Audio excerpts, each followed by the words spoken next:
You know how some stories begin with a dramatic moment, a car crash, a letter arriving, a phone call that changes everything? Mine started with a package, not even my package, just a cardboard box with my name on it, delivered to the wrong hands, carried through my door by a woman covered in chalk dust and wearing a smile that could light up the entire Colorado sky. I should probably start at the beginning, though. My name is Chelsea, and 6 months ago, I thought I had my life figured out. I owned a small massage therapy studio in Boulder, had a routine that kept me grounded, and believed that predictability was just another word for happiness. I was the kind of person who meal prepped on Sundays, never missed a dentist appointment, and thought adventure was trying a new yoga class. Safe, comfortable, utterly, completely safe. That Tuesday afternoon, in early spring, I was reorganizing my essential oils for the third time that week when the door chimes sang their familiar welcome. I looked up expecting Mrs. Henderson for her usual deep tissue appointment, but instead found myself staring at someone who looked like she'd just descended from Mount Olympus.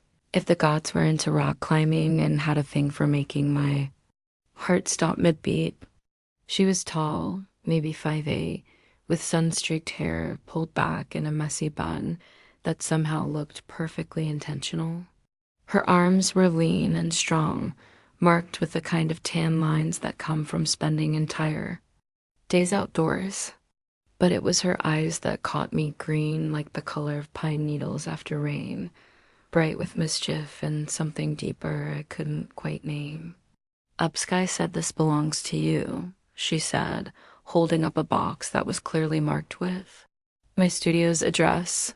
Her voice had this rough edge to it, like whiskey mixed with honey. Figured I'd play delivery girl. She was grinning, wiping sweat from her brow with the back of her hand, and I noticed the way her muscles moved under her tank top. I'd been a massage therapist for 5 years. I knew bodies, understood the language of muscle and bone, but looking at her felt different, like I was seeing the human form for the first time. "You didn't have to do that," I managed, stepping forward to take the package. Our fingers brushed as I reached for it, and I swear I felt an actual spark. Not metaphorically, I mean an honest-to-God electric shock that shot up my arm and lodged somewhere behind my ribs. She must have felt it too, because her grin widened and she tilted her head like she was studying me. "Addison," she said, extending her hand properly. "I climb at the gym next door. Seen you around. Chelsea." Her palm was warm and calloused, the grip firm and confident. I found myself holding on a beat too long before forcing myself to let go. Use single quotes, bleeding. I was staring at a scrape across her left palm, probably from whatever cliff face she'd been conquering that morning. Without thinking, I was already reaching for my first aid kit, the one I kept stocked for the occasional client who pushed too hard during a session. "It's nothing," she protested, but she didn't pull away when I took her hand again, turning it palm up to examine the wound. Occupational hazard.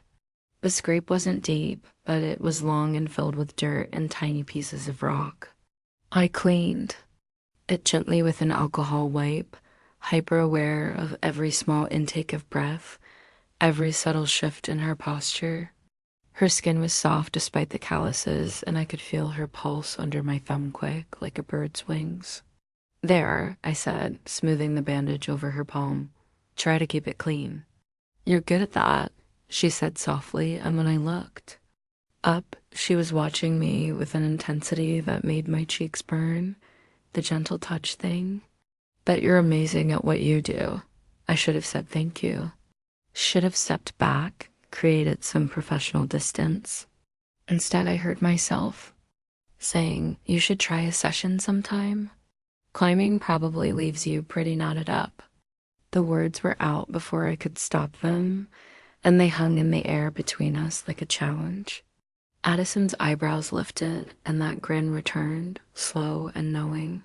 "Yeah," she said, leaning slightly closer. "What would you recommend for someone Who spends too much time hanging off rock faces? My mouth went dry. Deep tissue work. Focus on the shoulders and forearms. Maybe some trigger point therapy for I caught myself before I could ramble further about muscle groups. I mean, if you're interested, very interested, she said, and something in her tone made it clear we weren't just talking about massage therapy anymore. When's your next opening? I fumbled for my appointment book, trying to look professional while my heart hammered against my ribs like it was trying to escape. Thursday at 2, perfect. She was already pulling out her phone. Number? I gave it to her, watched her fingers fly across the screen. A moment later, my phone buzzed with a text. Looking forward to Thursday.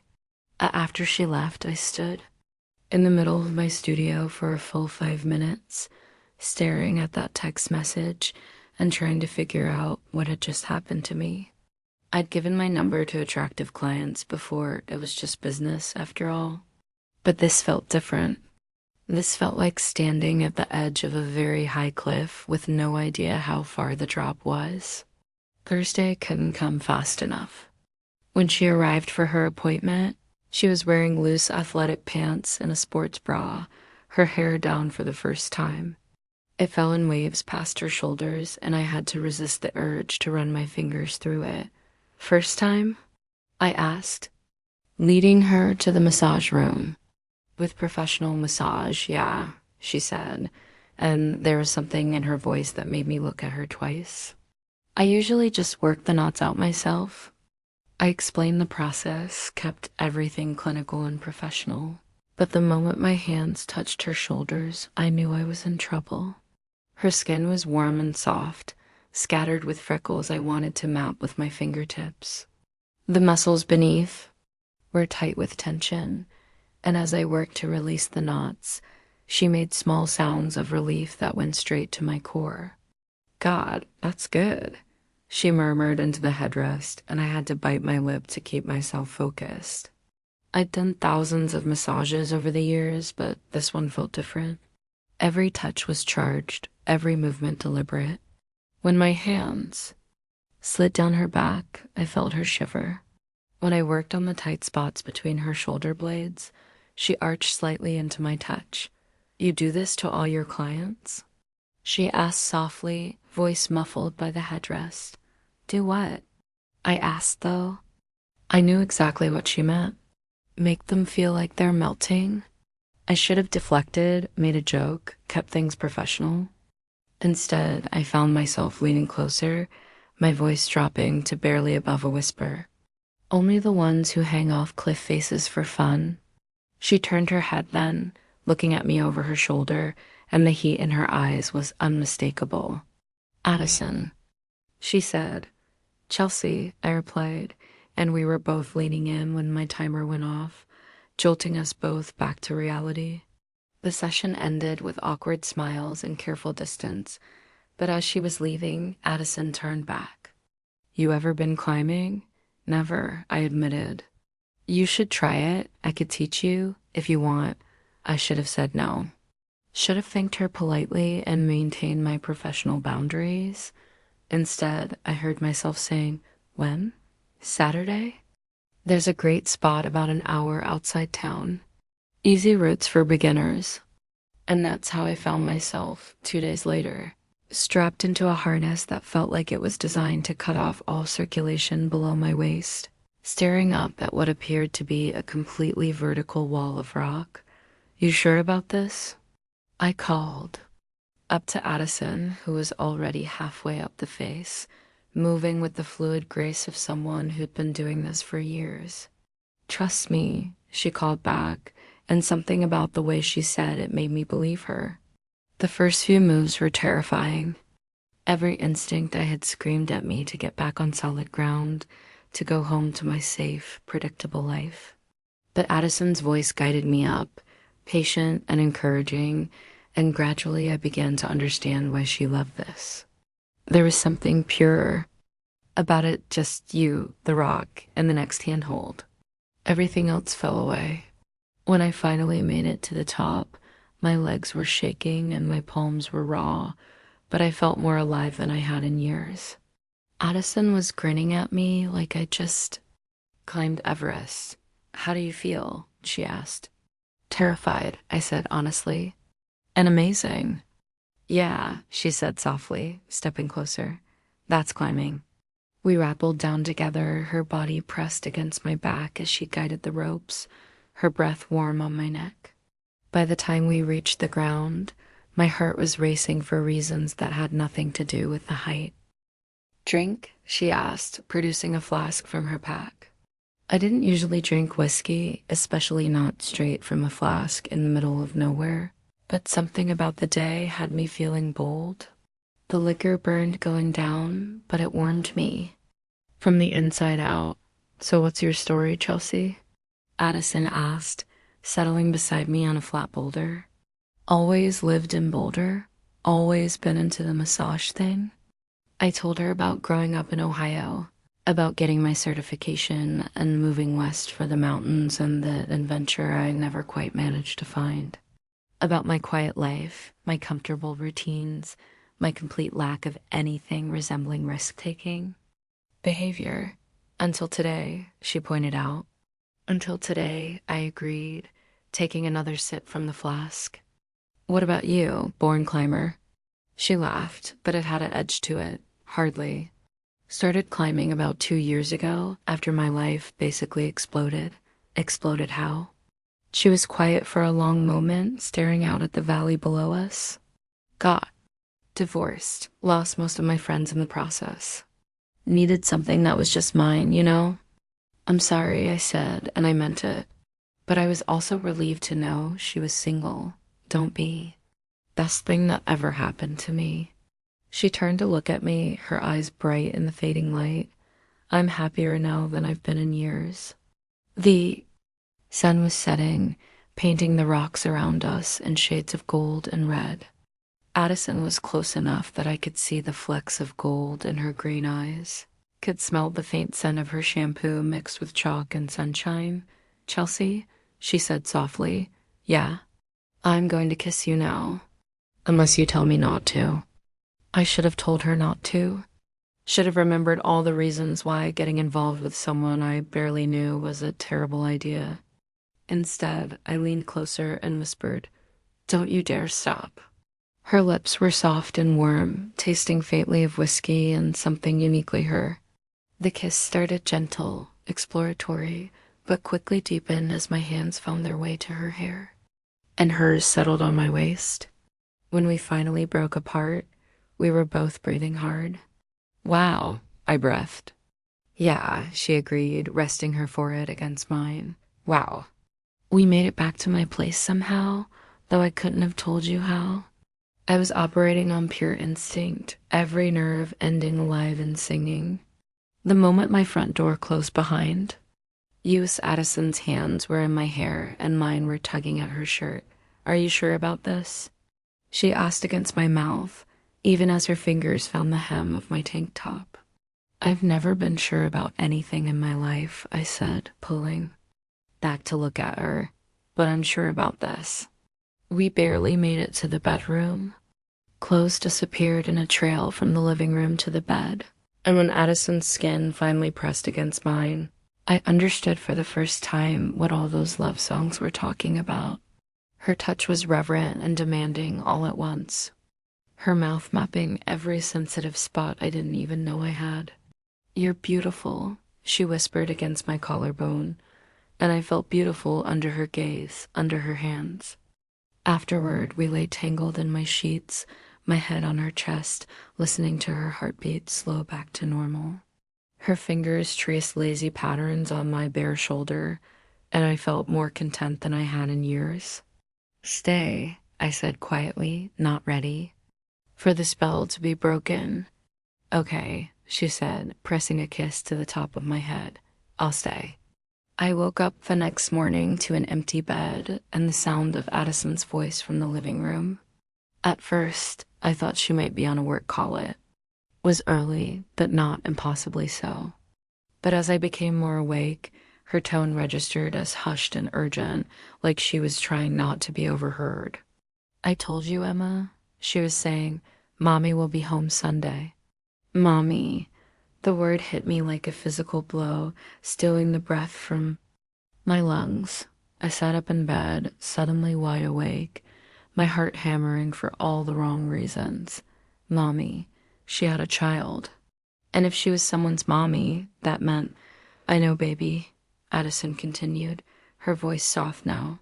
The tone people use with small children. I miss you too. Just 2 more days, okay? Then we'll go to the park like I promised. I was out of bed and pulling on clothes before I'd even fully processed what I was hearing. My hands were shaking as I tugged on jeans and a sweatshirt, my mind racing through the implications. If she had a child, she'd probably had a husband. A family. A whole life I knew nothing about. I'd slept with a married woman. By the time I made it to the living room, Addison was off the phone, but I could see the guilt written all over her face the moment she saw me. Chels, she started, reaching for me.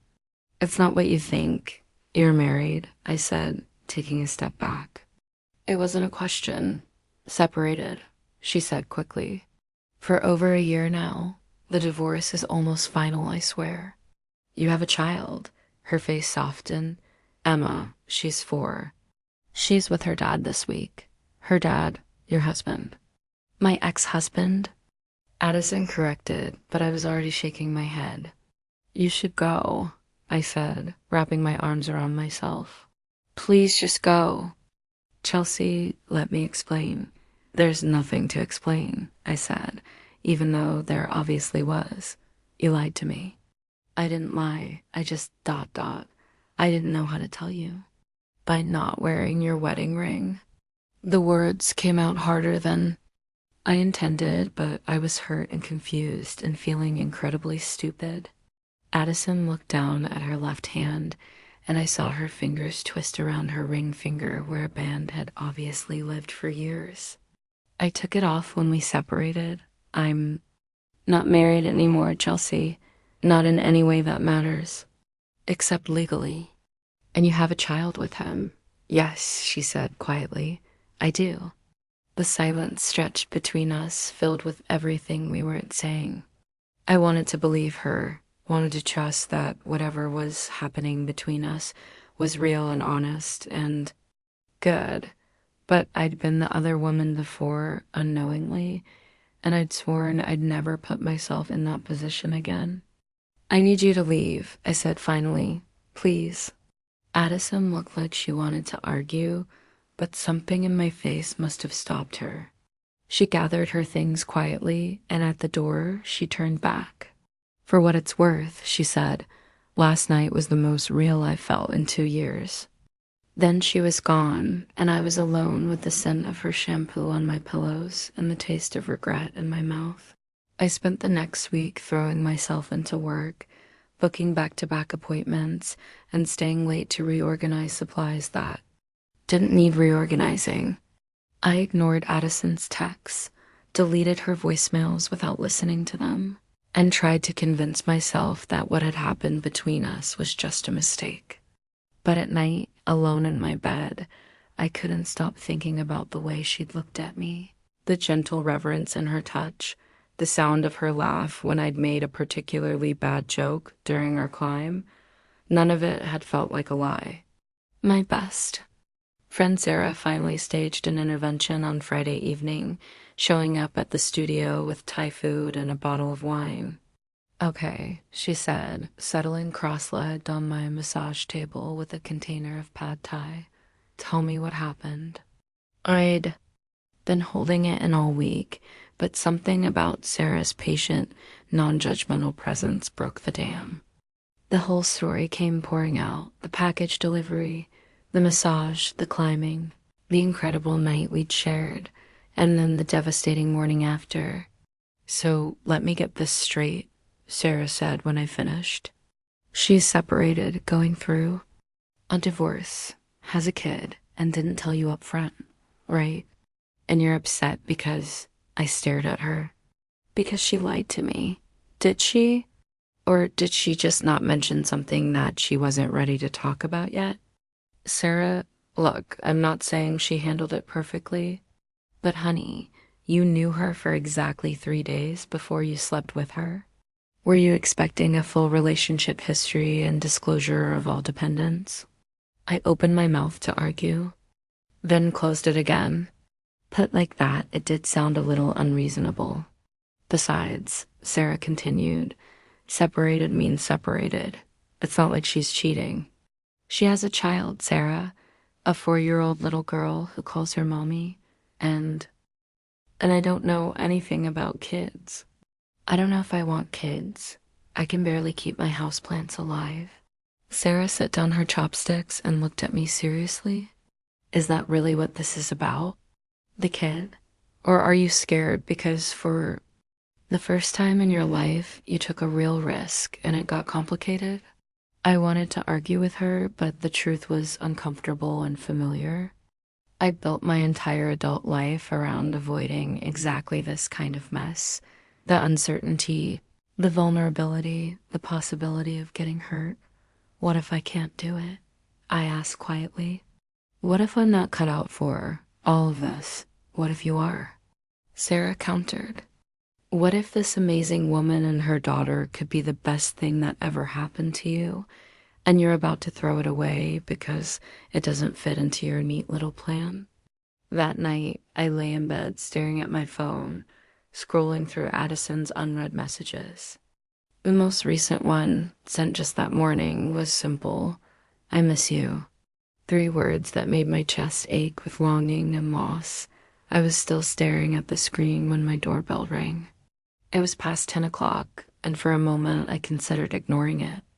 But something made me get up, pad to the front door in my pajamas, and peer through the peephole. Addison stood on my doorstep, soaked from the rain I hadn't even noticed was falling. She was holding a manila envelope, her hair plastered to her head, looking like she'd been standing out there for a while. I opened the door. I know you don't want to see me, she said before I could speak, but I need you to know the truth. All of it. She held out the envelope with shaking hands. Divorce papers, signed yesterday. I took the envelope, feeling the weight of it. Through the clear plastic window, I could see official-looking documents, signatures, legal stamps. The date, Addison said quietly, watching my face. Look at the date I filed. I scanned the first page until I found it.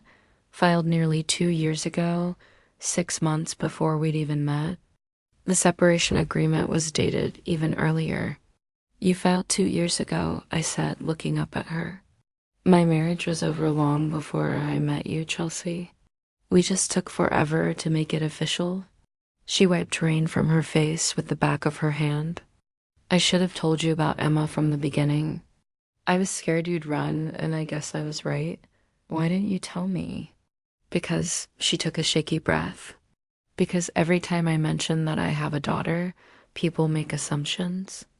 They see single mom, and they see complications, baggage, someone who comes with strings attached. I wanted you to know me first, just me. I studied her face, seeing the vulnerability there, the fear, the hope she was trying so hard to hide. Tell me about her, I said softly. Tell me about Emma. Addison's face lit up despite the rain, despite everything. She's incredible, smart and funny and completely fearless. She loves dinosaurs and finger painting and climbing trees. She asks about 1,000,000 questions a day and gives the best hugs in the world.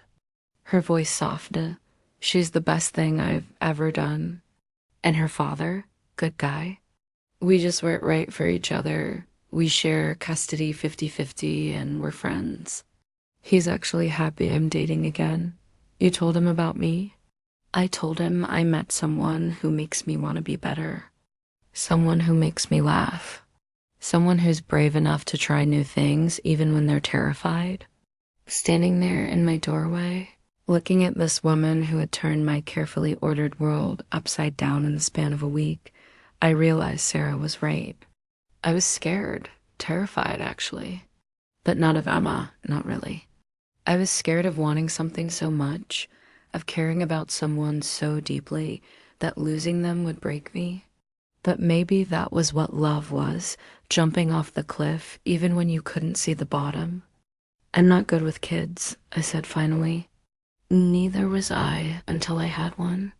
I don't know anything about being part of a family. Neither did I. We figured it out as we went. I looked down at the divorce papers in my hands, then back up at Addison, still standing in the rain, waiting for my verdict. Come inside, I said, stepping back. We should probably start from the beginning. The conversation that followed was long and honest and sometimes painful. Addison told me about her marriage, about becoming a mother at 25 and feeling completely overwhelmed, about the slow dissolution of a relationship that had probably never been right to begin with. She told me about the guilt of breaking up her daughter's home, about learning to co-parent with someone she'd grown apart from, about the loneliness of single parenthood. I told her about my own fears, about my history with unavailable people, about the carefully constructed walls I'd built to protect myself from exactly this kind of uncertainty. I can't promise this will be easy, Addison said as dawn began to creep through my windows. Emma is my priority, always. And some days are harder than others. I can't promise I'll be good at it, I admitted. The mom thing, the family thing, I've never even babysat.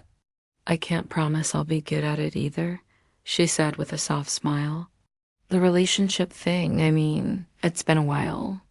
We sat there in the growing light, looking at each other across the ruins of our assumptions and the possibility of something real. So what do we do? I asked. We try, she said simply. If you want to, I did want to. Despite everything, despite the complications and the unknowns, and the very real possibility that I was about to make the biggest mistake of my life, I wanted to try. Okay, I said, but I want to meet her, Emma. If we're going to do this, I want to meet your daughter. Addison's smile was brighter than the sunrise. She'd like that. She's been asking about the lady who taught Mommy to climb.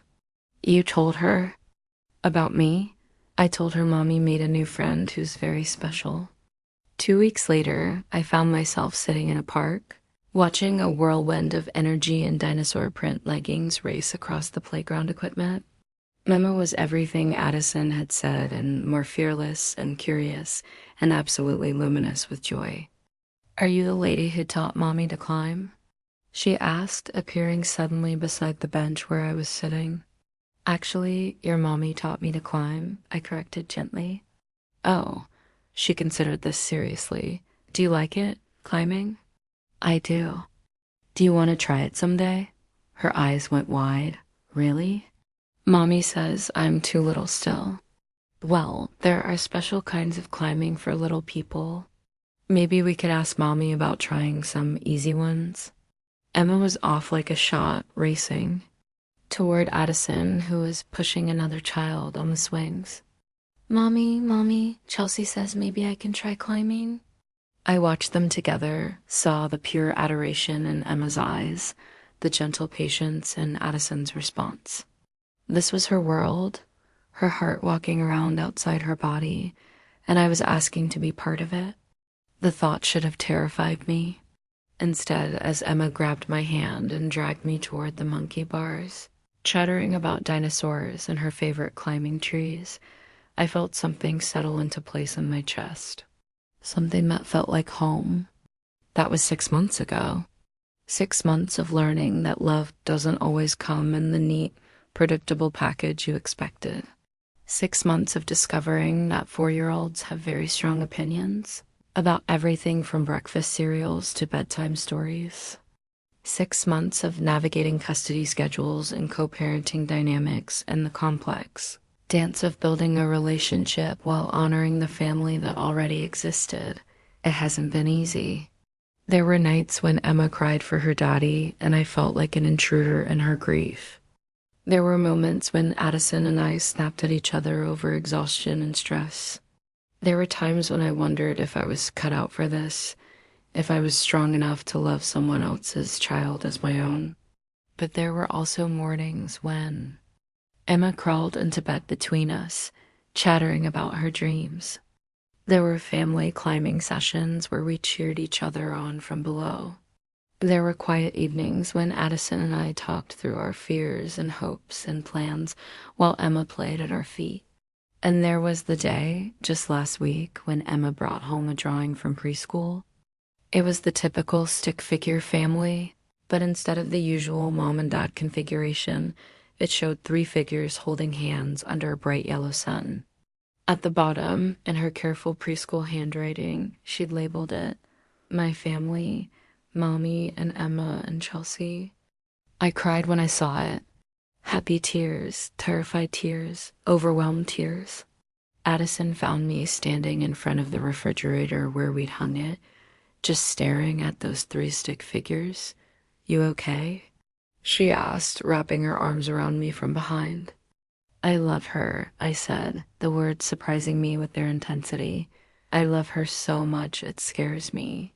"I know," Addison said softly, pressing a kiss to my shoulder. "She loves you too." What if I mess this up? What if I'm not enough? What if you are? She said, echoing Sarah's words from months ago.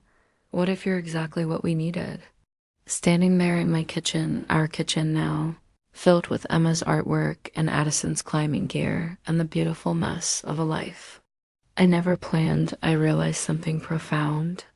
The bravest thing I'd ever done wasn't learning to climb those rock faces.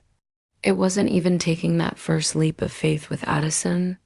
The bravest thing I'd ever done was learning to trust the people holding my rope, learning to believe that love, even messy and complicated love, was worth the risk of falling. Because sometimes, if you're very lucky, you don't fall at all. Sometimes you find yourself exactly where you're meant to be, surrounded by people who see all of your fears and imperfections and choose to love you anyway. Sometimes you discover that family isn't just something you're born into, it's something you build. One small choice at a time, one day at a time, one shared adventure at a time. And sometimes, if you're incredibly, impossibly lucky, you find yourself standing in a kitchen covered in finger paintings and climbing medals, listening to the sound of your girlfriend, your partner, your co-parent, your best friend, helping. Your daughter, because she is your daughter now, in every way that matters, tie her shoes for another day of adventures. This is my story. It's not the one I planned, not the neat and tidy narrative I thought I wanted. It's messier and scarier and more beautiful than anything I could have imagined. It's the story of learning that the best climbs aren't always the ones that take you to the highest peaks. Sometimes they're the ones that teach you to trust your gear, to communicate with your partner, to believe in the strength of your own hands and heart. It's the story of discovering that love, real love, isn't about finding someone who fits perfectly into your existing life. It's about finding someone worth changing your life for, someone worth taking risks for, someone worth building something entirely new with. And it's the story of a little girl who draws pictures of stick figure families and believes, with the absolute certainty that only children possess, that love is love is love, no matter how many people it includes or how unconventional its shape. As I write this, Emma is asleep in her room, surrounded by stuffed dinosaurs and the glow-in-the-dark stars we put on our ceiling last month. Addison is beside me on the couch, planning our next climbing trip, a family adventure this time, with kid-friendly routes and plenty of snacks. Tomorrow, we'll wake up and make pancakes and help Emma find her favorite dinosaur shirt and navigate another day of this beautiful, chaotic, imperfect life we've built together. We'll make mistakes and learn from them. We'll have moments of doubt and moments of pure joy. We'll keep climbing together, trusting in the strength of our ropes and the certainty of our love. And someday, when Emma is older, I'll tell her the story of how her mommy delivered a package that changed everything. How sometimes the best adventures begin with the smallest coincidences. How love doesn't always arrive when you expect it or in the form you planned for, but when it does arrive, it's worth every moment of fear, every leap of faith, every risk you take to catch it. I'll tell her that the bravest thing you can do is not to climb the highest mountain or conquer your biggest fear. The bravest thing you can do is open your heart to the possibility of love, especially when that love comes with complications and challenges and no guarantee of a happy ending. Because the truth is, there are no guarantees. Not in climbing, not in love, not in life. All you can do is check your gear, trust your partner, and take the next step up the rock. Face, believing that somehow, some way, you'll find your way to the top. Or maybe you'll discover, as I did, that the view from the middle of the climb surrounded by the people you love, suspended between earth and sky, held safe by ropes you helped tie yourself, is the most beautiful sight of all. This is my story. It's still being written, still being lived, still being climbed one handhold at a time. And I can't wait to see where it takes us next.